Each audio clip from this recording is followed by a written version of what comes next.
La Sociedad Dominica de Medios de Comunicación, Sodomco, presenta A Pensar Más con Rosa María Palacios.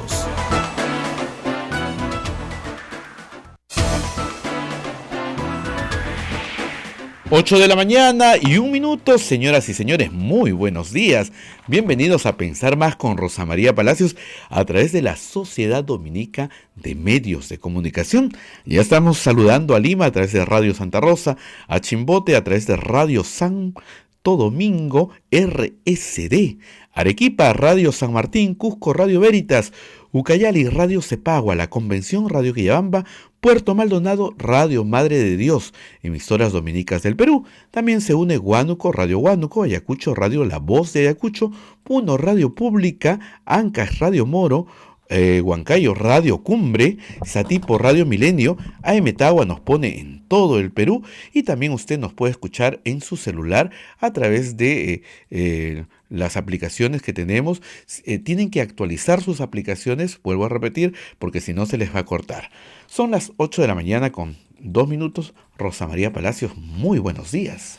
Bueno, muy buenos días a todos en todo el Perú. Tenemos noticias políticas importantes luego de un pulseo muy duro ahí en el Congreso de la República. Parece ser que habemos referéndum, probablemente en diciembre. La congresista Rosa María Bartra ya nos lo había adelantado acá, Gino Costa y también la congresista Gloria Montenegro. Había decidido que iban a tener un cronograma de trabajo de, 18 meses, ¿no? Algo así. Para el 2019 iba a discutirse el referéndum.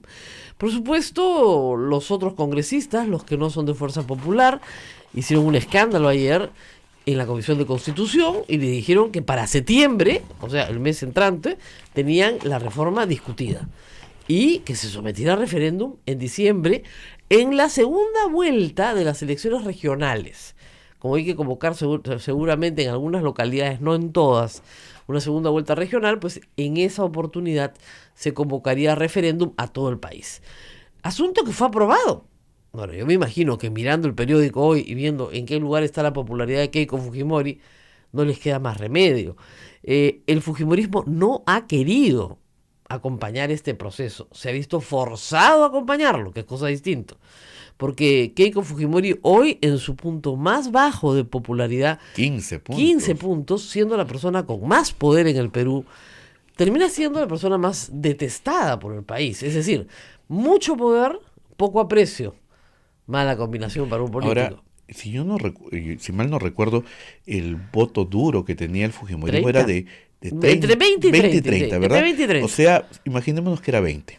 O sea, su voto duro. Su voto duro ya empezó a quebrarse. Exactamente, porque ya hay gente que dice esto es inviable. Porque hay una pregunta de fondo. ¿Qué propone Keiko Fujimori para el país?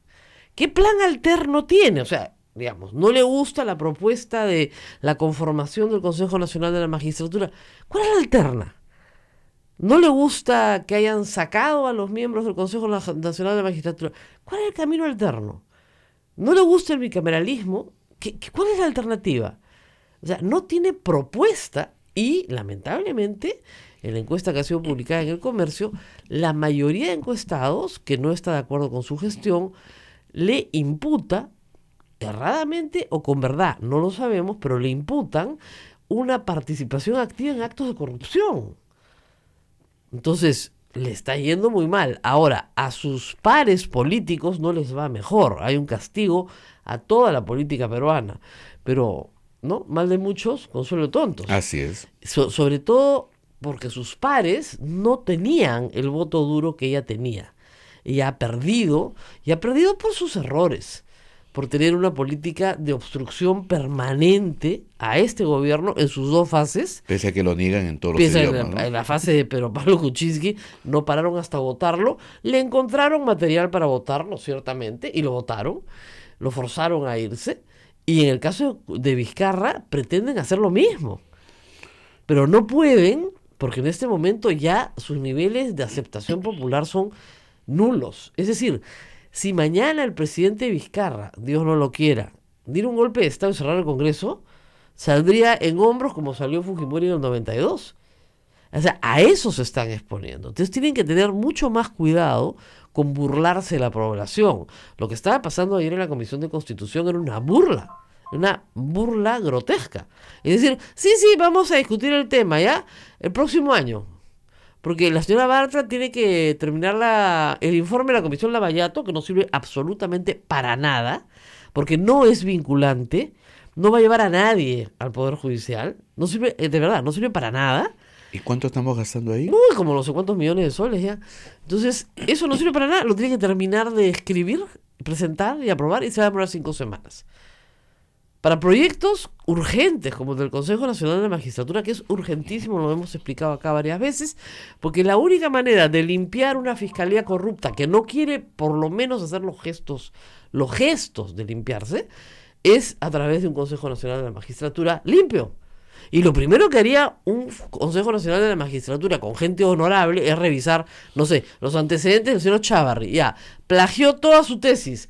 ¡Para afuera, pues! O sea, tú no puedes tener un plagiador de tesis de fiscal de la nación. ¿No? No puedes, ¿no? Entonces, y así sucesivamente, uno por uno. Desde arriba hasta abajo. Entonces, seguramente se quedarán con un grupo más pequeño de fiscales y sobre esa base construirán una nueva fiscalía. Y lo mismo en el Poder Judicial. Y por favor, sin acciones de amparo para que después se vuelvan a reincorporar, como pasó en el año 2000, y cobren de vengados por 10 años. Como el señor Inostroza. Que con eso se compró su casa en Miami, que se le hemos pagado a todos los peruanos, sin trabajar. Entonces, no fastidien, pues. Tiene que ser un proceso bien hecho. Ahora, con una oficina de control externo fuera del Poder Judicial, se avanza un montón. Con transparencia en todas las decisiones, se avanza un montón. Miren, en todo proceso hay una parte que gana y una parte que pierde. Y la parte que pierde siempre va a estar descontenta. Nadie le pide al Poder Judicial tener 100% de aceptación. Pero con que tuviera 50% de aceptación, ya estaríamos bien, porque por lo menos los que ganan estarían contentos. En el Perú no están contentos ni los que ganan. El Poder Judicial tiene 8% de aceptación de la opinión pública. El sistema judicial, ¿no? Incluye todo, o sea, desde el Ministerio Público, el Poder Judicial, el sistema de nombramiento y elección de jueces, el sistema penitenciario, o sea, todo lo que involucra el sistema judicial, 8%. Es un desastre. Pero hoy queremos introducir también otro tema, además del político. Vamos a hablar de un asunto que ha sido muy duro para el Papa Francisco. Fíjense, si ha sido duro para el Papa, ¿por qué no va a ser duro para nosotros? El Papa Francisco, en junio de este año, se atrevió a pedirle a los europeos que acojan a aquellas personas refugiadas que venían huyendo de Siria, ¿no es cierto? Y venían huyendo de Siria y de otros países por la guerra, por el hambre, básicamente por decisiones políticas que finalmente impactan sobre la gente más inocente. El Papa ahora, en junio, puso en su Twitter lo siguiente: compartamos con gestos concretos de solidaridad el camino de los migrantes y de los refugiados. Es decir, le pidió a todos los católicos del mundo, y sobre todo los de Europa, que compartan con gestos concretos de solidaridad ese camino de migración. Un camino duro, un camino hostil, un camino lleno de dificultades. ¿Qué le pasó al Papa después de poner esto? Le llovieron los insultos. Lo acusaron de todo, desde ser comunista, ¿no? Hasta decirle que lleve a todos los migrantes al Vaticano, ¿no? Que tiene 3 kilómetros cuadrados. La campaña se estaba desarrollando justamente en una Semana Mundial de la Acción en apoyo a los inmigrantes, del 17 al 24 de junio, hace 2 meses, cuando los líderes de extrema derecha que hay en toda Europa, pero sobre todo en Italia, Matteo Salvini, tomaron en la mira el Twitter del Papa para destruirlo, ¿no es cierto? Entonces, es tremendo, igual que acá, la xenofobia de la derecha más conservadora en Europa contra la migración, justamente de personas que llegan muertas de hambre, sin trabajo y sin dinero, y con niños pequeños a cuestas que los traen con ellos No porque sean unos irresponsables, sino porque no tienen con quién dejarlos. Y porque si los dejan, los matan de hambre. Los únicos que quedan ahorita, creo que en Venezuela, hablando en el caso concreto, son los adultos mayores que no pueden caminar. Los que no pueden caminar. ¿Qué tenemos hoy en el camino hacia el Perú? Si hubiera un dron volando sobre la frontera con Tumbes, veríamos a miles de personas caminando porque el sábado se acaba la entrada con cédula de identidad, lo que nosotros conocemos como DNI. A partir del sábado tienen que tener pasaporte, que es como pedirles que vayan a la luna y regresen para venir al Perú. ¿Por qué? Porque en Venezuela no te entregan un pasaporte, cuesta una fortuna, no hay papel, y hace muchos años que el régimen de Chávez controlaba a través de los pasaportes a aquellas personas a las cuales no deseaba que salieran de Venezuela. Lo sabe todo el mundo. La gente que ha salido de Venezuela ha salido con su cédula de identidad porque no tiene otra cosa con qué salir. Miren las fotografías que están viendo en todas partes. Son miles, si no millones de refugiados, de gente que está saliendo muerta de hambre, a buscar comida, a buscar medicinas, a buscar lo básico para sobrevivir. ¿Y cuál es la reacción de nuestros buenos católicos peruanos? Ah, muy bien, que les cierren la frontera, el muro de Trump. Que les pongan un muro, que acá no hay trabajo. A ver, vamos por partes y cucharadas. Este no es un país que haya recibido migraciones, siempre lo digo, no tenemos costumbre de recibir migrantes, porque este es un país al que nadie quiere venir. ¿Ok? No es que este sea el paraíso y que acá, vivimos tan bien que todo el mundo se pelea por venir. Esto no es Estados Unidos, ¿ok? Esto no es Europa, acá no quiere venir nadie. Más bien de acá se quiere ir mucha gente. Y a lo largo de muchas décadas se ha ido mucha gente del Perú. Tan es así que yo a donde voy le pregunto a la gente, levanten la mano el que tenga un pariente en el exterior, y todos levantan la mano. Parientes que han sostenido con remesas a sus parientes peruanos también durante décadas y que lo siguen haciendo, que mandan plata al Perú.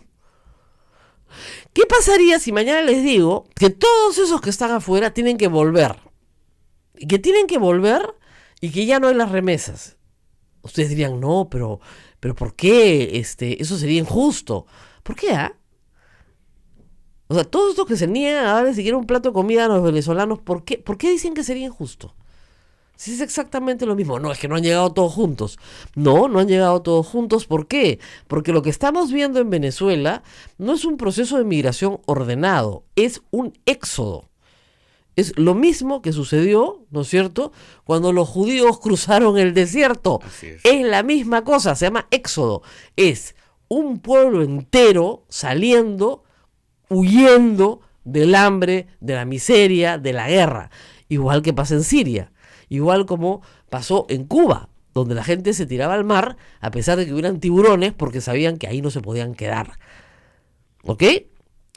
Pedirles pasaporte es pedirles un imposible. Es lo mismo que el muro de Trump. Es igualito. Es un muro invisible, pero es un muro.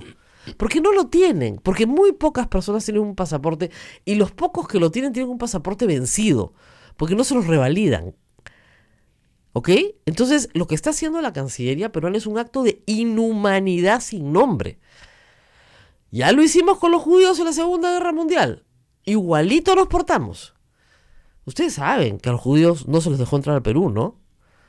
¿No sabías? Ese es el secreto mejor guardado de la Cancillería peruana. Porque acá había una política antisemita. Y a los judíos no se les dejó entrar al Perú. Ni siquiera un pedido humanitario para un convoy de niños, que terminó, me parece, en Chile. Porque acá no se dejó entrar. El libro de Hugo Coya, ahí está todo bien explicado con documentación de la Cancillería durante la guerra.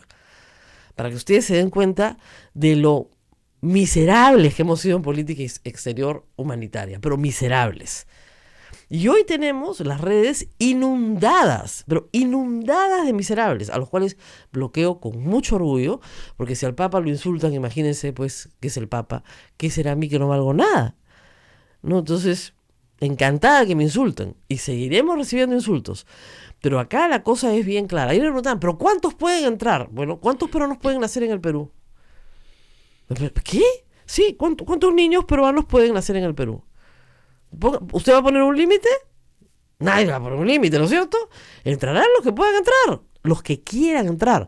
¿Por qué? Porque cuando ya se llena, ya no quieren venir acá porque ya no hay oportunidades, porque no hay donde dormir, etcétera, etcétera. ¿Cuántos peruanos creen ustedes que hay en Santiago de Chile? ¿Cuántos peruanos creen que hay en Buenos Aires? En conjunto, mucho más de los venezolanos que han entrado en el último año, pero muchísimo más. Y se paran ahí en la plaza de armas y efectivamente se burlan de ellos y efectivamente son ilegales, aunque los seres humanos no son ilegales, su permanencia es ilegal. ¿Cómo entran los peruanos? Con viceturismo. Por 90 días y se quedan para siempre, en todas partes. Los que entran en Estados Unidos con pasaporte, los que entran por la frontera con los coyotes entran caminando y pagando. O sea, ¿cómo han entrado? Entonces, aquí hay que ser bien claros. Este es un problema político. El Perú ha rechazado la política de Hugo Chávez y de Maduro sistemáticamente. Ha creado el Grupo de Lima, ha impedido que Maduro venga al Perú, lo ha llamado dictador una y otra vez, en todos los foros habidos y por haber. Y cuando su gente, que está sufriendo justamente una dictadura que los está matando de hambre, tiene que huir del país, ahí no, ahí se acabaron las declaraciones, ahí sí no hacemos nada. El Papa ha pedido a los europeos que toda iglesia, que toda parroquia, que todo monasterio, que todo convento reciba por lo menos a una familia venezolana. Pero venezolana no, siria, inmigrante, ¿no? Acá podríamos hacer exactamente lo mismo, temporalmente, hasta que se ubiquen. Abrir las iglesias, ¿no es cierto? Las parroquias, tenemos espacio, poquito, ¿no? Pobre, pero hay algo. Y sí se puede hacer, yo espero que se pueda hacer. De repente la Conferencia Episcopal tiene un proyecto para esto. La Conferencia Episcopal ha abierto una oficina del migrante. Exacto. ¿No? Y está muy preocupada también. Rosa María, ayer vi el video y ahora Rosa Huarcaya me hace acordar, dice, hay un video, sí es cierto, lo he visto, donde el señor Belmont, dice acá, la señora Huarcaya con todo descaro indica que los venezolanos nos quitarán el trabajo, que son 1 millón que votarán en las elecciones. Bueno, vamos por partes y cucharadas. Un alcalde de Lima, en el supuesto negado que llegara a ser alcalde, no tiene ninguna competencia en materia migratoria. Cero. La competencia en materia migratoria está en la Cancillería y en la Dirección General de Migraciones, que depende del Ministerio del Interior. Por lo tanto, son tareas del Poder Ejecutivo, no del alcalde. El señor Belmont es un mentiroso. No es la primera vez que miente, es un mentiroso. No hay ninguna posibilidad de que los venezolanos voten por millones en las próximas elecciones, ni en estas, ni en las del 2021, ni en las del 2026. Peruanos, ¿no es cierto?, que pueden votar en otros países existen, y también extranjeros que pueden votar en el Perú existen, siempre y cuando sean elecciones municipales, tengan 2 años de residencia y además estén inscritos previamente, 6 meses antes, en la OMPE. En total, en estas elecciones van a votar 26 extranjeros. En total, ¿cuántos venezolanos? 1. Es así de ridícula la posición del señor Belmont. Y él lo sabe, porque no es un hombre ignorante. Acá hay dolo. Este señor está mintiendo dolosamente. También es falso que hayan miles de delincuentes que han entrado por la frontera. A mí me han robado. Y me han robado siempre peruanos. Y yo le he pedido que los deporten. Todas las veces que a mí me han robado peruanos. No me han robado gente de otras nacionalidades. ¿Cuántos venezolanos hay presos hoy en el sistema de administración de justicia? Reos en cárcel. 72. ¿Cuántos presos hay en el Perú? 70.000. Son el 0.001% de la población penitenciaria. O sea, en ratio delincuente-población, el ratio es bastante menor que el de los peruanos. O sea, podemos seguir poniendo ejemplos así, porque si quieren números, tengo los números. Todo eso es mentira. Pero ¿por qué hay tanta gente interesada en azuzar las mentiras? Porque el odio vende. El odio vende, el odio moviliza.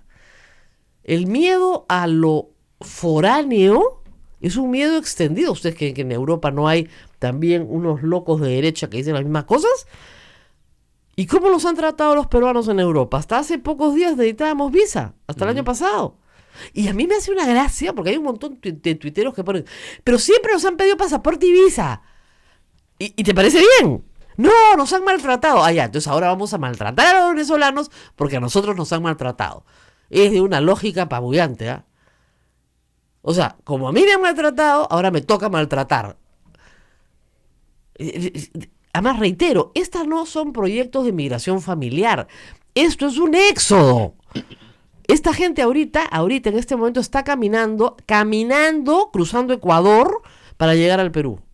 Sí, las imágenes son de... A mí me puso muy mal porque tú ves la cantidad de gente desesperada caminando por las carreteras, camino a Perú, camino desesperado por el cierre de la frontera, ¿no? Y con una maletita, ¿Sabes con a un qué me hace bolsito. recordar? Cuando Pakistán se dividió de la India, ¿no es cierto? Y miles de personas caminaban por la frontera porque tenías que decidir si te quedabas en el Pakistán musulmán o en la India, ¿no es cierto? Y se tuvo que dividir, y las familias se tuvieron que dividir. Bueno, acá estas personas, como tú dices, los que vienen son los que pueden caminar. Sí. Y están dejando en su casa a los que no pueden caminar. Y están esperando que les manden algo de plata. Venezuela es un país riquísimo, bien administrado, uno de los más ricos de Latinoamérica. Cuando acabe esta plaga que tienen ahora, porque lo que tienen ahorita es una pandemia que se llama Nicolás Maduro, cuando esa pandemia acabe, ese país va a ser rico de nuevo. De todas maneras. Ayer han tenido que quitarle 6 ceros a la moneda, o 5 ceros a la moneda, porque no dan más. Entonces, cuando se acabe esa pandemia, regresarán. ¿Y saben qué es lo que ha pasado? ¿Sabes lo que más le revienta a los peruanos? Que ha llevado gente dispuesta a trabajar duro. Entonces, como alguien me escribía ayer y me hacía gracia, si tú crees que te van a quitar tu trabajo, una persona que llega muerta de hambre, sin medicinas, con problemas de salud, desesperado por hacer cualquier cosa y dispuesto a dar el 100%, es porque tú no estás dando el 100%. Entonces comienza a trabajar un poco mejor. La migración nos hace bien a todos. Primero, porque trabajamos mejor. Segundo, porque no le quita el trabajo a nadie, y de eso hay estudios económicos en todas partes del mundo. Crea más trabajo. Porque ¿ustedes creen que estos venezolanos no comen? ¿No duermen? ¿No se visten? ¿No pagan servicios? Estos venezolanos necesitan dónde dormir. Cientos, si no miles de familias hoy en el Perú, sobre todo en zonas como Los Olivos, como San Juan del Lurigancho, Comas, sobre todo el norte de Lima, que han hecho casas de 2 o 3 pisos y que tienen cuartos vacíos, los están alquilando y tienen una renta que no tenían. Pero miles de familias limeñas. Y en otros puntos del país, aunque Lima es el mayor mercado. 2. Miles de familias están viviendo de negocios de alimentación de estas personas.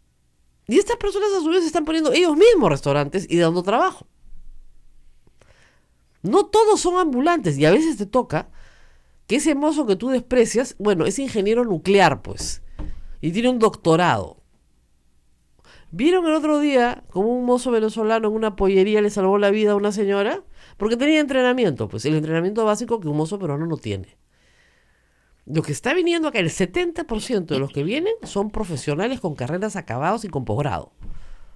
¿Cómo no vas a querer esa migración? Es la mejor migración que puedes tener. Vienen 10 choros. ¡Ah! Todo el mundo grita, ¿no? Esto es el colmo, la verdad. Y además, reitero, esta es una radio pastoral. Acá todos los que nos escuchan, o casi todos, ¿no? Tienen algún sentido de la humanidad, ¿no es cierto? Bueno, sigan al Papa. El mensaje está clarísimo. Y vamos a ir poniendo en la programación, le he pedido a Abel, nos va a ayudar, palabras del Papa específicamente sobre este tema. Para que todos los que salieron a las calles en enero a decir Papa, se enteren de lo que el Papa piensa de aquellas personas que no acogen al prójimo. ¿Ah? Vamos a ir a la pausa y regresamos. Va a venir Daniel Llovera. Hoy viene Daniel Llovera. Esperemos que llegue. ¿Dónde está Daniel Llovera? Vamos a la pausa y volvemos. Sodomco, Sociedad Dominica de Medios de Comunicación. 8 de la mañana con 28 minutos. Lo podemos ver acá, ¿no? Sí.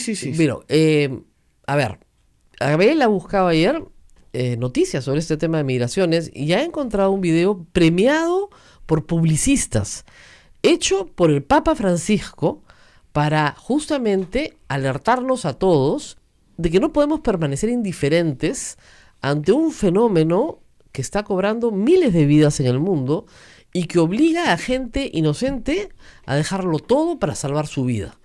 Y que frente a ese compromiso tiene que haber una respuesta. Vamos a escuchar el video, pero los que nos están viendo por Facebook lo van a poder ver. Entonces hacemos así, 1, 2, 3, ¿ya? A la 1, a las 2 y a las 3 acaba el video. Las migraciones en distintas formas no representan realmente un fenómeno nuevo en la historia de la humanidad. Estas han marcado profundamente la época, favoreciendo el encuentro de los pueblos y el nacimiento de las nuevas civilizaciones.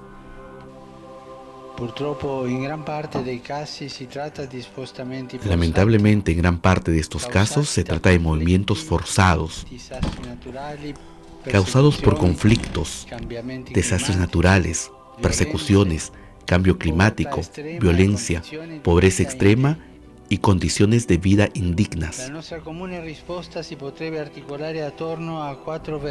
Nuestra respuesta común se podría articular en torno a 4 verbos: acoger, proteger, promover e integrar. Acoger. Una acogida responsable y digna de estos hermanos y hermanas nuestros empieza por su primera ubicación de espacios adecuados y decorosos. Proteger. Hablamos de millones de trabajadores y trabajadoras migrantes y entre estos particularmente los que están en situación irregular, millones de desplazados y solicitantes de asilo, millones de víctimas de la trata, la defensa de los derechos inalienables, la garantía de libertad fundamentales y el respeto de su dignidad. Son tareas de las que nadie se puede eximir.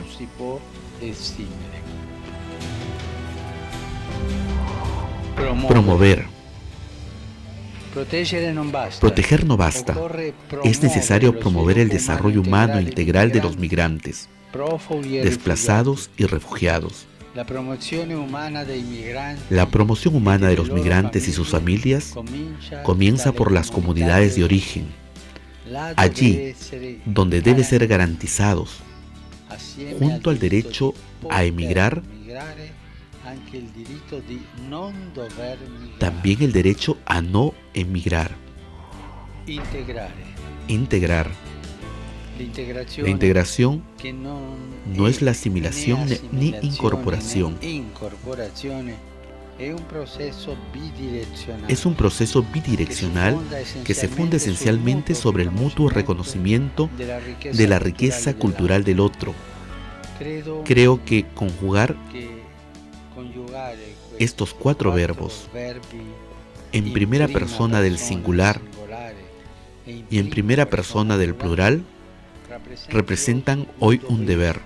Por esta razón, los pactos globales de la ONU son migrantes y refugiados, se inspiran en la compasión, en la visión del futuro y en la valentía. Hemos leído el mensaje del Papa sobre migrantes y refugiados. Hay una solución, por cierto, para este éxodo. El primero es que el requisito del pasaporte sea obviado. El segundo es que las personas que llegan sin pasaporte se les pueda dar la calidad de refugiado, una calidad migratoria que existe a través de distintos tratados. Lo tercero lo han pedido las propias organizaciones de venezolanos en el Perú, que a los niños, a los discapacitados y a los adultos mayores no se les exija un pasaporte hasta que la solución en Venezuela no esté dada. ¿Puede demorar algunos años? Sí. Hay 20 años ya de chavismo en Venezuela. 20 años de autocracia y de dictadura ya en este momento. Pero no hay mal que dure 100 años, ni cuerpo que lo aguante. El cuerpo social de Venezuela no lo está aguantando y por eso está huyendo. Pero tarde o temprano esa situación va a cambiar. Mientras tanto, tenemos que tender la mano. Así como Estados Unidos la tendió a miles de cubanos que tuvieron que huir de Cuba cuando el régimen de Castro se instaló y que hoy han construido la Florida como un emporio de riqueza gracias a su trabajo y a su esfuerzo. Yo estoy absolutamente segura que si actuamos de manera humanitaria, las personas a las que acogemos nos van a responder de manera humanitaria también. Vamos a ir a una pausa para regresar a la política local y ya les estaremos informando, sobre todo a los que son católicos y siguen esta radio, de las acciones pastorales que seguramente se van a ir definiendo desde la conferencia episcopal. Además de las acciones que se están haciendo ya en algunas parroquias. Entiendo que en Tumbes nos están contando, las parroquias de Tumbes se están organizando para dar desayunos, almuerzos, desayunos, dar comida, sobre todo a los que llegan. Hay otras organizaciones que están vacunando niños en la frontera, por ejemplo, que es muy importante también. Otros que hacen empadronamiento, otros que dan orientación, como se está haciendo en la conferencia episcopal. En Madre de Dios también. Y en Madre de Dios, César González nos cuenta que también han puesto todo un sistema de ayuda al migrante, justamente para recibir orientación sobre dónde pueden vivir, dónde pueden trabajar, qué les conviene. Hay acá, como ustedes imaginarán, cadenas también de delincuencia que no tienen nada que ver con la delincuencia común, sino con la trata de mujeres y la explotación laboral y sexual de mujeres y niños y niñas. Y en eso también la iglesia está absolutamente alerta para poder rescatar, y la policía debe estarlo, a estas personas, no para deportarlas, justamente su situación de vulnerabilidad es esa, es la de ser extranjera, ¿no es cierto? Sino para darles una oportunidad de vida fuera de su país que no pase por la explotación laboral ni por la explotación sexual. En eso estamos. Y en esta radio estamos comprometidos con esto porque es parte de la vocación de una radio pastoral y yo estoy encantada de estar comprometida con esto. Y a todos los trolls que me siguen poniendo tonterías en el Twitter, yo no soy el Papa, yo los bloqueo. Papa es buena gente, no bloquea a nadie, yo los bloqueo a todos. ¿Ya? Que les quede bien claro, porque yo no voy a hacer caja de resonancia de mensajes de odio. Y hay una cosa que también es cierta. Trump y su muro odia ¿a quién? A los mexicanos para abajo, o sea, a nosotros. Pero a los de Europa no, a los blanquitos no. Hay mucho de racismo y mucho de odio al pobre. Porque si que los vinieran fuera gente rica, gente que viene a gastar y a pasarla bien y a vivir y a gastar sus millones, nadie diría nada. Estarían todos muy contentos. Hay un odio al pobre y un odio racial, lo cual es bien ridículo, ¿no? Ser racista con los venezolanos desde el Perú, discúlpenme, pero es bien ridículo si somos igualitos. Vamos a una pausa y volvemos con Daniel Llovera. Que nos va a contar todo de los fiscales. No sé si nos va a contar todo, porque a veces no nos quiere contar. Nos tiene que contar. Nos tiene que contar. Vamos a hacerle cosquillas para que nos cuente. Regresamos. Sodomco, Sociedad Dominica de Medios de Comunicación.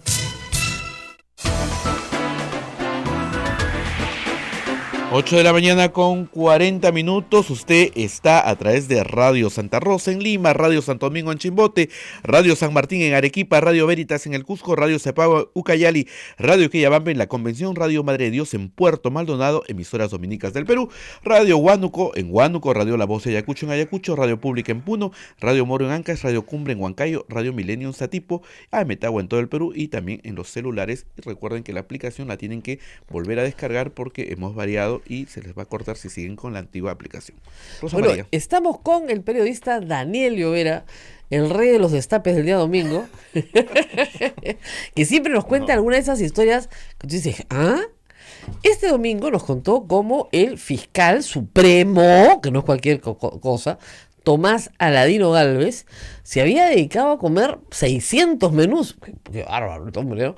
Y uno tras otro se los iba comiendo en Cajamarca, en las actividades de que todavía tiene a su cargo, de integración judicial con la justicia de las comunidades nativas, ¿no?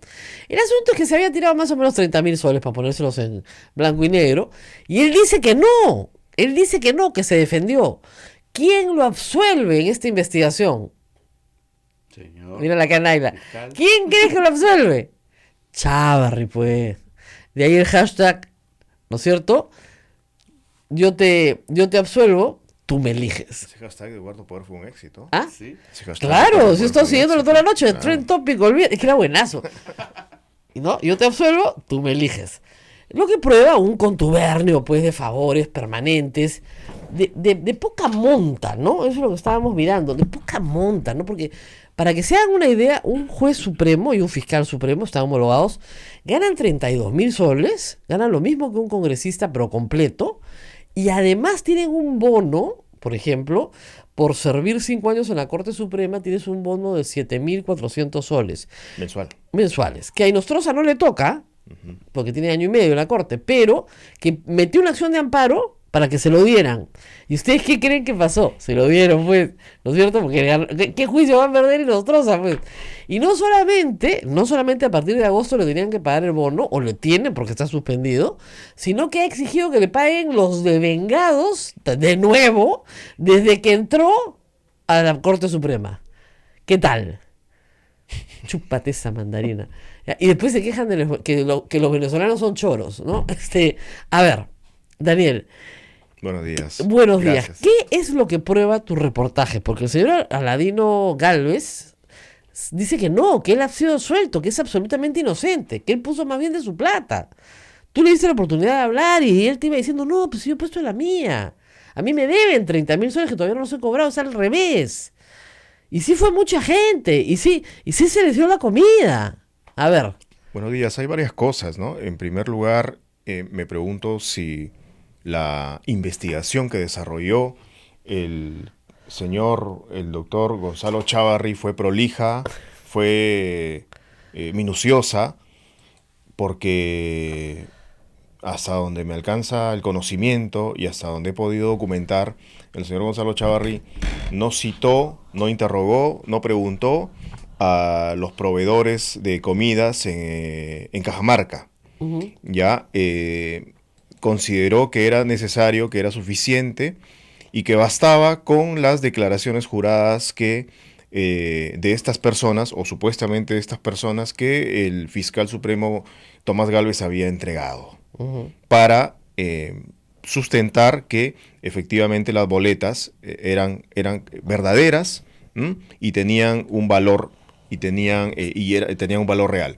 Entonces, lo primero que salta a la vista es que hay aspectos que no se han considerado, y ayer me explicaban, por ejemplo, unos fiscales importantes, titulares de investigaciones importantes, ¿correcto?, que llevan casos grandes, que las investigaciones en control interno se desarrollan bajo el marco del Código Penal. No son en este tipo de investigación, el de las boletas del señor Tomás Gálvez no era una investigación administrativa, sino de tipo penal. Así es. Y se tiene que sujetar, ¿no es cierto? Ahora, la hacía el fiscal supremo de control interno, que en ese momento era Chávarri. Exacto. Qué Exacto. conveniente. Ya. Claro, y estas investigaciones, como son de tipo penal, tienen que sujetarse al Código Penal, y por lo tanto tiene que haber una serie de diligencias, y esas diligencias implican acudir a todas o tomar declaración de todas las personas que estén involucradas en una investigación. Esto no se hizo. Entonces, lo primero que salta a la vista del reportaje es que hay aspectos que no se cubrieron en la investigación. Por ejemplo, lo más llamativo, lo más resaltante: interrogar a los proveedores, a los supuestos propietarios, a los propietarios de restaurantes que supuestamente... Ahora, él había hecho firmar dieron unas declaraciones igualitas a todos, y en el reportaje se demuestra que estos proveedores de estos almuerzos, esas firmas no eran de ellos, eran falsas. Claro. Durante la investigación hubo una discusión respecto de dos personas, de los dueños de dos restaurantes, son precisamente las personas sobre las cuales, o sobre cuyas firmas ha habido posteriormente una pericia grafotécnica. Bueno, a esas dos personas las buscamos. A una no la encontramos, hablamos con la esposa, lamentablemente a uno de ellos no, pero a otra, a la señora sí. Esta señora cuenta cómo es que alguien con un chaleco del Ministerio Público la había ido a buscar con una declaración jurada ya redactada, ya elaborada, y le pidió una firma. El tema es que la señora no recuerda qué declaración jurada firmó, porque al final se presentaron 2 declaraciones juradas. La primera tenía el apellido equivocado, Chuquihuanga en lugar de Chuquimango, ¿no es cierto? Entonces, y esa firma que aparecía en la declaración jurada del apellido equivocado no, No correspondía. No quiero decirlo de manera categórica porque no soy perito, pero digamos, a simple vista no se parece. Entonces hay que someterla a peritaje. El abogado de la persona que denunció al fiscal supremo Tomás Gálvez sometió a peritaje las firmas, Claro. y dice que no obedecen al puño original. Entonces, posteriormente se presentó otra declaración jurada. La señora dice que, alguien con un chaleco del Ministerio Público le llevó esta declaración jurada y ella la firmó. Entonces, pero hay una particularidad también que yo menciono en el reportaje. En la declaración jurada se habla de la originalidad de una boleta. Claro. De una boleta por 600 soles. Pero en realidad son 5 boletas. De 600 soles cada una. Exacto. Entonces, El de costo 700 soles total, cada una. Y ahí hay otro vacío también. claro, el monto total de lo comido, de lo gozado, digamos, es Lo 29 importante es que se comió. Así te dijeron, ¿no? Lo importante Sí, es que se sí, comió. sí. Pero si las señoras proveedoras dicen que ellas nunca han provisto de eso. Es ¿Cómo que- mira, es el mismo caso Es que ese es el problema, del Rosa María. Comepollo. Ese es el problema, que en ese momento, en el momento en que se desarrollaba la investigación 2015-2016, no se le haya citado a estas personas. Claro. Han pasado 3 años. No, ¿No? es verdad que muchos de los reportajes que estamos viendo hoy son de hechos del pasado. Ujú. O sea, el plagio en la tesis del señor Chávarri, el plagio en la tesis del señor Inostroza, ya se sabía. El Consejo Nacional de la Magistratura tenía esa información. Sí. Y sin embargo lo ratificaron. O sea, si ustedes leen el libro, hoy día lo pone Augusto Álvarez en una relectura del libro Caiga quien caiga de José Ugaz, se ve la actuación de Rodríguez Montesa como un fiscal montesinista, tratando de perseguir a Ugaz para meterlo preso mientras investigaba a Montesinos. Y hoy es fiscal supremo, y ya era fiscal supremo. Entonces, estas personas ya tienen una trayectoria de la cual se han librado una y otra vez por una razón muy sencilla, porque se investigan entre ellos. O sea, solo un fiscal supremo puede investigar a otro fiscal supremo. Esa es la primera queja de Inostroza. ¿Por qué me ha grabado una fiscal que no es de mi rango? Claro. ¿Ya? O sea, esa es la primera queja. Entonces, claro, así, fiscal no come fiscal, juez no come juez. Como que él no merece ese trato, ¿no? Claro. No me digas, pues, no, es que no está a mi rango. No está a Claro, su los nivel. de tu rango son tus choros, pues, o sea, trabajan contigo. Ahora, te aceptó la entrevista, Daniel, que es una cosa rara, ¿no? Sí. Y aceptó la además entrevista. figura, según Hildebrand, como testigo protegido. Lo cual es una cosa bastante extraña. Sí. Porque Sí, yo no quisiera entrar a eso porque tú sabes que otros medios han revelado la identidad de algunos testigos protegidos. Claro. Esto es... Ahora, la gente se puede preguntar lo siguiente: ¿cómo un testigo protegido, ¿no es cierto?, por algunos casos no va a ser juzgado por los otros? Y aun cuando fuera protegido, esa protección alcanza para las sanciones penales que le puedan alcanzar, pero no puede continuar siendo, ¿no es cierto?, fiscal supremo. Hablando en términos generales, me explicaban ayer que no. Que no. Sea quien sea la persona que ha declarado bajo la condición de testigo protegido, no puede seguir sin autoridad. Mire, Eso es lo que me explicaban. Esto es como si fuera un caso de, no sé, pues 5 médicos que juntos, no sé, cometen una mala práctica y esa mala práctica la hacen sistemáticamente. ¿Ya? Van matando gente porque hacen esta mala práctica. Entonces hay uno que decide hablar y contar y lo protegen. Obviamente ese no tendrá una sanción penal, pero no lo pueden dejar seguir siendo médico porque es evidente que mata gente. ¿Ya? Esto es exactamente igual. Puede estar protegido para una sanción penal, pero no puede continuar siendo fiscal. Y eso es lo que me llama la atención. Si es un testigo protegido y esa categoría se la han otorgado, primero no debería estar dándote declaraciones a ti. Bueno, lo que pasa es que yo no fui a entrevistar a a alguien en condición de testigo protegido, sino Por este caso en particular. por el caso particular de unas boletas, ¿no? Y yo fui claro cuando llamé por teléfono al señor fiscal y le dije, se trata de lo siguiente, Claro, de este caso. de este caso, ¿correcto? nada más. Ahora, después del archivamiento del señor Chávarri en control interno, hubo unas pericias. Eso ya no entró en la investigación, pero las pericias arrojan lo siguiente, le dije. Entonces, sobre eso quiero entrevistarlo. Claro. Y básicamente sobre ese punto particular. Ahora, las pericias son posteriores al archivamiento. posteriores, Por lo tanto, son son nuevos posteriores. hechos, no hay cosa Exacto, decidida. Exacto. Son pericias de parte, sí, yo se lo dije Claro. bien, son pericias de parte, y sin embargo, es muy importante la conclusión, ¿no? Él aceptó, y bueno, en el transcurso de la investigación, él fue respondiendo algunas cosas como las que tú has hecho mención, ¿no? Como que, por ejemplo, que él ponía de su dinero. Por ejemplo, para ese caso particular de esa masiva reunión con Rondero, dice que donde puso 30.000 soles, pero luego dijo que en todas las actividades se le había puesto, o en casi todas las actividades se le había puesto en su bolsillo. Entonces, Eso no se puede, malversación de fondos.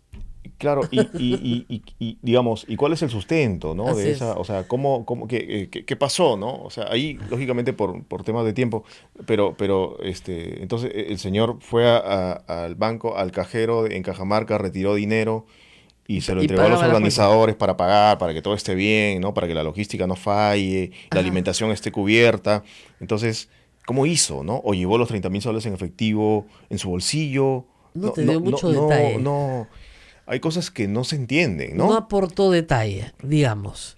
No pudo aportar detalle. Bueno, yo traté de sacarle más detalle, pero tengo la impresión de que cuando él se dio cuenta de que había cometido un error al mencionarme lo de los 30.000 soles, entonces ya no me respondió más y me dijo, lo digo- importante es que han comido, ¿no? Claro, pero también te digo que no había pedido que le reembolsen los 30.000 soles. Pero que estaba a tiempo todavía. Pero que estaba a y que iba a tiempo. pensar. Y que lo va a pensar. Claro, porque todavía De eso una no había plata de- prescrito. Ese derecho no había prescrito. Ya, pero una plata de hace 3 años. ¿Quién regala 30.000 soles para una actividad de tu trabajo? O sea, imagínense ustedes que están chambeando en un lugar, los mandan a hacer una actividad, ustedes ponen 30.000 soles para la actividad y no piden el reembolso. Sí, me sorprendió mucho en realidad esa parte de la respuesta Es del muy fiscal, extraño, porque, claro, mira, uno viaja por su trabajo y todo y cubre algunas pequeñas cosas que, bueno, porque digamos, los nuevos viáticos a veces se demoran, Claro. pero luego lo cubres inmediatamente, pero 30.000 soles. ¿30.000 soles? Claro, lo que gana un vocal. Y por una actividad. Te Una, nada porque más. El señor fiscal mencionó que en casi todas las actividades él había puesto eso. Ya, y por esta única 30.000. 30.000, solo por esa, sí. Solo para Sí. esa. Porque Bueno, neces- parece que ha habido un drenaje de dinero, más bien diría yo, ¿no? ¿Cómo habrá sido? Ya, porque eso es, o sea, ¿para qué presenta sustentos falsos? O sea, a ver, para que ustedes recuerden el caso del congresista Naya, que a mí me tocó cubrir, con mucha pena lo mandaron 5 años a la cárcel, ¿ah? Y voy a decir una cosa, él no era el único que estaba metido en el lío, pero fue el único que chaparon. ¿Qué hacían? Les daban gastos operativos en el Congreso en esa época. Sí, claro. Contra sustento de facturas. Entonces tus asesores te decían, bueno, consigamos facturas pues. Entonces se conseguían el RUC de alguien, imprimían facturas o conseguían facturas y ponían, acuérdense, 600 cuartos de pollo. Eran facturas. O recibo de honorario, Ya. o boletas. Boletas, ya. Boletas, valía cualquier comprobante de pago. ¿Ya? Entonces, con cualquier comprobante de pago tú sustentabas y te reembolsaban. Y la idea era llegar al tope de los gastos operativos, pues, ¿no? ¿Te puedes imaginar? Tenía movilidades en 2 sitios del Perú a la vez, a la misma hora, el mismo día, diferentes, ¿no?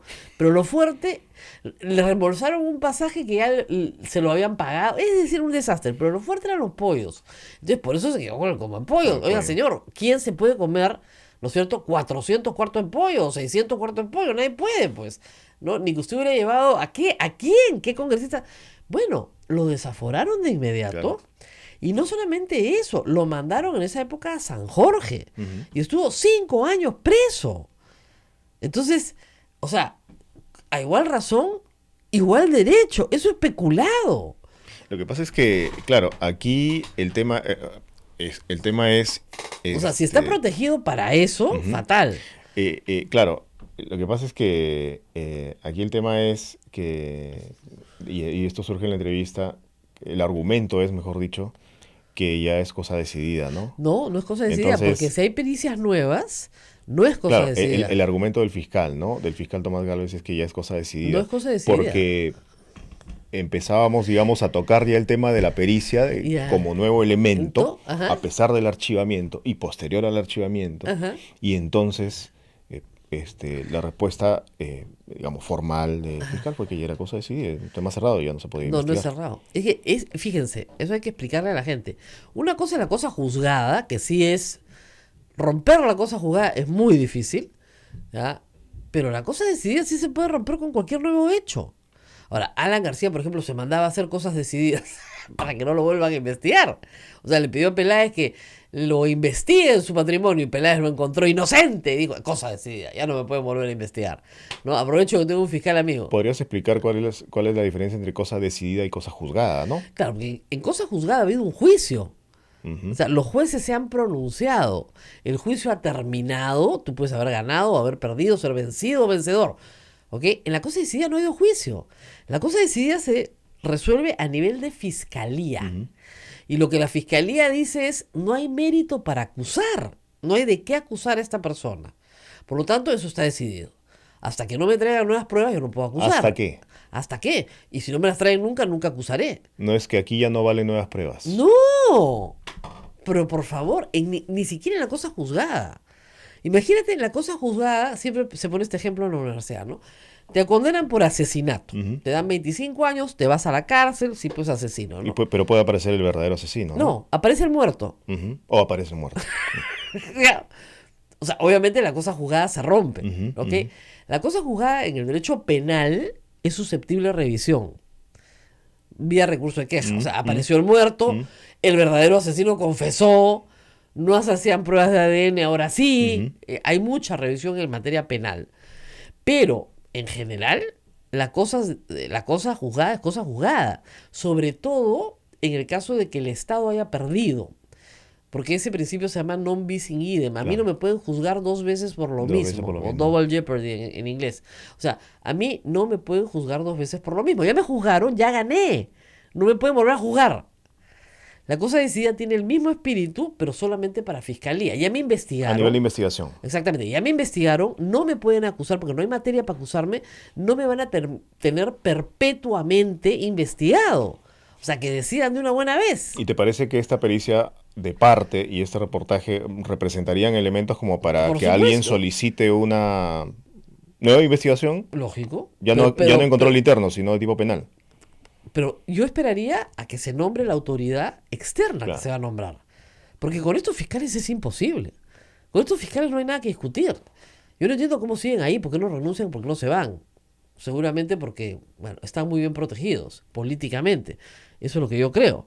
Pero tendrían que irse de todas maneras. Entonces, una vez, por eso están en el Congreso aguantando y aguantando. Una vez que se nombre a una autoridad fuera del Ministerio Público para que investigue a jueces y a fiscales y los acuse, entonces ahí se acabó esta historia. Tal vez el abogado de la parte denunciante, que es la señorita que fue asistente administrativa Así del es. doctor Tomás Gálvez. Muy valiente, la verdad. Sí, sí, claro, muchachita. Sí, bien joven. El abogado creo que estratégicamente esperó el momento, la coyuntura de los audios para Obviamente. solicitar esta pericia, porque Lógico. ahora que la tiene, para él, desde su punto de vista, desde su posición, es un buen momento para, ¿no? No, sí, claro. para presentar estos resultados. Lo puede presentar, pero yo esperaría que esto pasara, ¿no es cierto?, rápidamente a una autoridad distinta, que es la que va a juzgar a jueces y a fiscales. Y es el que la que va a juzgar la idoneidad también. Y, por ejemplo, tú no puedes tener a un fiscal de la nación que ha plagiado su tesis, pues. Tú no puedes, no puedes, pues. De 350 párrafos que tienes chamba para el fin de semana, 250 y no sé cuántos ha plagiado el señor. No, mira, fíjate que así como el caso de la... Y nosotros también somos plagiadores. Quiero reconocer aquí el trabajo de un colega, así como el trabajo de las boletas de Tomás Gálvez inició con una investigación de Alonso Ramos, que trabajó conmigo en la unidad de investigación en el comercio, también la tesis, la denuncia de plagio de tesis de Gonzalo Chávarri, también fue trabajo de él. De En el Alonso. comercio. empezó allí y luego lo terminó Sí, en el porque medio en el que cuando está trabajando salió, actualmente. cuando salió tu reportaje el domingo, inmediatamente a mí me pasaron por Twitter el link de una investigación sobre esta materia de las boletas falsificadas del comercio de hace 2 años. Sí, por supuesto. O sea, sí era público. Totalmente. Es increíble. Totalmente. Y a todo el mundo se le pasó. Pero eso pasó, pues. Pasó, ¿no? Pasó. Pasó colado. Sí, exactamente. Pasa colado, Sí, pues. sí. Y ahora Pero que- ese fue un trabajo nuestro, ¿no? Bueno, mérito de Alonso, ¿no? Pero, digamos, no es algo nuevo. No, ¿qué va a ser nuevo? Nosotros hemos presentado elementos nuevos, sí, Claro, pero el origen de este caso es de hace 2, 3 años claro. y no pasó nada. Y no pasó nada. Es que nunca pasa nada. Exacto. Los problemas cuando se cubre judiciales o cuando se cubre Ministerio Público, no las noticias de, obviamente, los intervenidos, ¿no? Sino cuando se cubre el actuar de jueces y fiscales, nunca pasa nada. Porque se tapan entre ellos, siempre se han tapado entre ellos. Entonces, no hay forma de salir de eso, porque es hoy por ti, mañana por mí, Claro. y ya está. Claro, como te digo, y el plagio de la tesis, que ahora está circulando por la situación difícil que está atravesando el fiscal de la Nación, tampoco es nueva la denuncia, Rosa María. Alonso empezó en un tiempo esta investigación, pero la concretó ya, ¿no? Después, en el semanario Hildebrand, donde está trabajando actualmente Alonso. También pasó desapercibida esta denuncia. Ah. Y es una denuncia seria de plagio de tesis. El fiscal de la Nación no puede ser un plagiario, pues.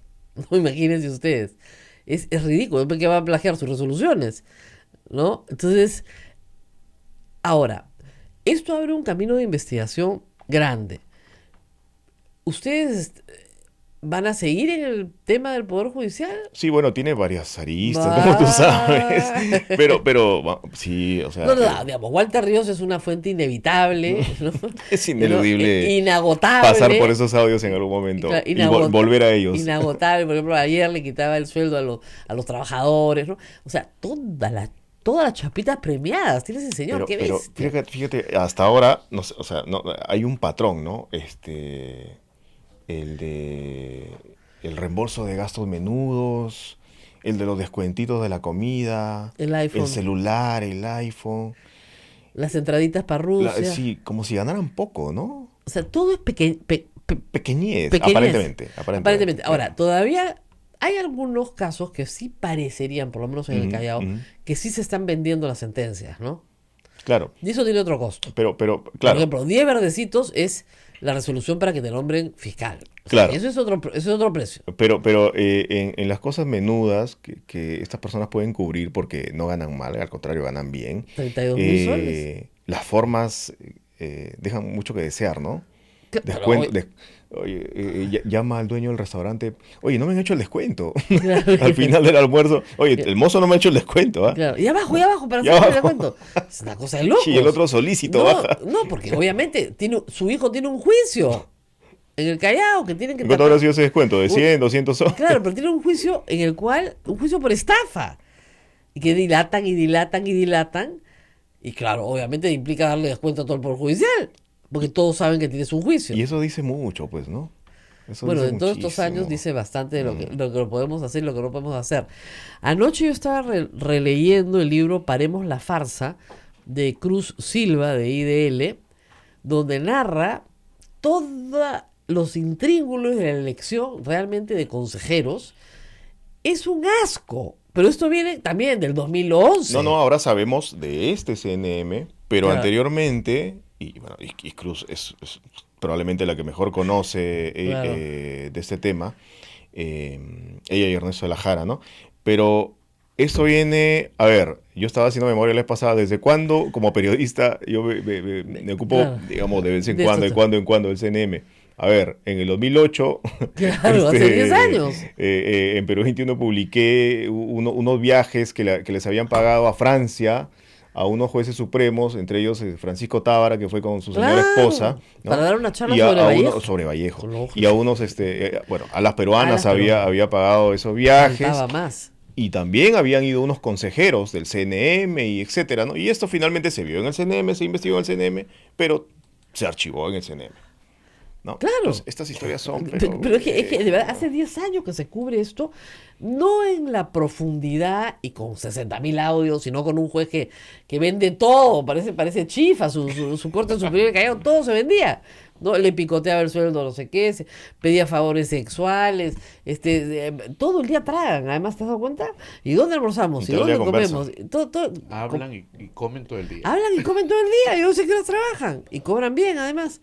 Ahora, ¿qué nos espera para adelante, Daniel? Porque, o sea, yo veo que en el Congreso, evidentemente, Fuerza Popular no está acompañando el proceso.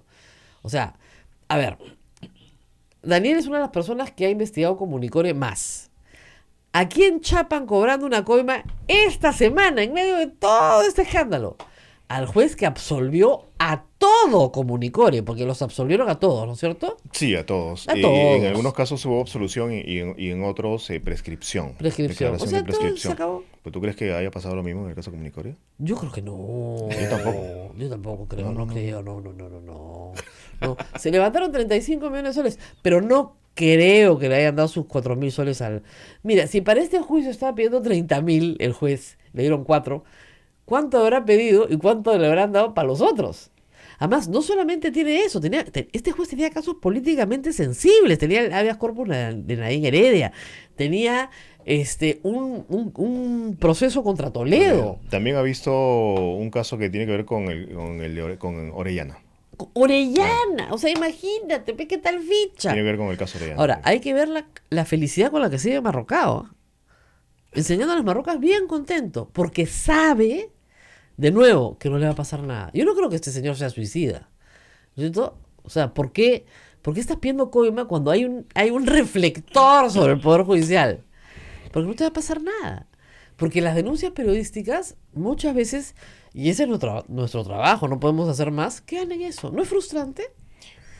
Sí, no lo niego, es frustrante porque nosotros nos esforzamos mucho, el medio apuesta, ¿no? por las denuncias. Tú lo sabes perfectamente, la dirección periodística también apuesta por la denuncia. Lógico. Lo hacías tú, ahora la dirección periodística que yo tengo apuesta 100% por las denuncias bien documentadas y al final el periodista se queda con el problema. Sí. O sea, imagínate, todo Comunicore absuelto. Caso Ancash, que lo cubrimos con Daniel juntos. ¿Qué le han 2 años por malversación le han dado? 2 años. 2 años demoró nuestra investigación. Claro, o sea, 2 años le han dado. Claro, lo tienen que juzgar por el asesinato en Olasco. Entonces, por eso todavía está preso. Y lo tienen que juzgar por el caso Centralita. Que le darán 2 años también a este paso. Tiene 5 por meter un celular. Tiene 5 por Álvarez por meter un celular al penal que está en apelación. Hasta ahora lo que le han probado primero es que metió un celular penal. Yo sé que estamos con el tiempo, Rosa María, mil disculpas. Las denuncias son muy importantes para nosotros, alimentan el trabajo periodístico, debilitan la corrupción, golpean la corrupción, pero ya en el largo plazo, a ver, en primer lugar, yo no soy abogado, pero me parece como periodista que ha cubierto temas del CNM que 7 años de evaluación a un juez y a un fiscal es un plazo es un plazo extenso. Claro. Tal vez debería reducirse a 5 los plazos de evaluación. Y en 3 evaluaciones, o sea, en 15 años, en un mediano plazo, se debe haber depurado con un nuevo CNM algo, el Poder Judicial, No, lo que tiene que la venir Fiscalía. ahora... No, Daniel, lo que tiene que venir ahora con el no CNM es una verificación de todos. Sí, correcto. De los 3.000 magistrados que hay. Y además, se acabaron los supernumerarios nombrados por el presidente de la Corte. Ojalá. Se acabaron. Esa es una corruptela asquerosa. Porque esos supernumerarios son los que le tributan al presidente de la Corte. Es una vergüenza. Si en paralelo las nuevas generaciones de egresados con la nueva ley universitaria, en 3 generaciones, 15 años también, salen mejores abogados que que vayan Es que el problema no al es... Poder Judicial o Fiscal. No sé. No, es que el problema Tal no vez es... eso pueda... No, es que no es un problema de competencia. Hay sinvergüenzas que son brillantes, ¿ah? Pueden ser buenísimos abogados. Son recontra sinvergüenzas. Como dice, eso sí la saben hacer. No, pero es que yo me refiero a una formación realmente buena, integral. O sea, no solamente en competencias, sino también en capacidades, sino también en valores. Como ¿no? me dijeron, en el sistema judicial hay 3 clases de personas. Las descaradamente choras, ¿no es cierto? Las que, bueno, tienen que robar porque así es, pues, ¿no? Y podrían no hacerlo. y las que miran para otro lado. Las que no lo son, pero tienen que mirar para otro lado porque si no, no sobreviven. Entonces, en ese sistema, ¿cómo puede sobrevivir un alumno de la mejor universidad del país? Sale corriendo, pues, ni se le ocurre entrar. Es una No pena, para ¿no? él. Gente que tiene información para denunciar, pero por temor. Así es. Bueno, Además, dicho sea de paso, me pasa cada rato. el Poder Judicial debería poner una oficina de hostigamiento sexual, ¿no? ¡Qué bestia! O sea, eso parece ser el pan nuestro de cada día. O sea, el presidente de corte puede visitar todos los telos de la ciudad sin ningún problema con las trabajadoras de la corte. Y eso es lo que estamos viendo. Y ahí hay violencia sexual. ¿Por qué? Porque la trabajadora de la corte no se puede oponer, porque pierde su trabajo. Eso se llama hostigamiento sexual. Se puede oponer, sí, pero sabe que los costos que tiene que asumir son enormes. Eso, así como se está haciendo por ley universitaria en todas las universidades del país, que pionera es la católica en este momento, hay que poner oficinas de hostigamiento sexual en el Poder Judicial. Y también, por supuesto, ya la Policía Nacional tiene la Defensoría del Policía que se dedica a estos temas, pero el Poder Judicial de hostigamiento sexual es el pan nuestro de cada día. Basta escuchar los audios. Muchos de ellos, por si acaso, no han salido, porque son de un nivel de grosería inaceptable para un horario familiar. O sea, y no les voy a repetir acá lo que dice Walter Ríos. Pero, digamos, lo que han escuchado es la punta del iceberg de lo que hay por teléfono. En fin. Gracias, Daniel, por venir. Lo más decente. Lo más decente, digamos, lo que se puede sacar. Y no es porque... y hay que decir una cosa, no se está violando la intimidad del juez, difundiéndolos. Porque es con plata del Poder Judicial, con carro del Poder Judicial y con trabajadoras del Poder Judicial. O sea, es hostigamiento sexual en el lugar de trabajo. Es un escándalo. En fin, nos tenemos que ir, ahora sí. Muchas gracias. Nos vamos, Rosa María, nos hemos comido una pausa. Mil disculpas. Mil disculpas, pero nos dedicamos al tema de la migración, que es muy importante Sí. también. Muy bien, nos vemos hasta mañana. Hasta mañana. Hasta aquí, A Pensar Más con Rosa María Palacios. Este programa fue producido por la Sociedad Dominica de Medios de Comunicación, Sodomco.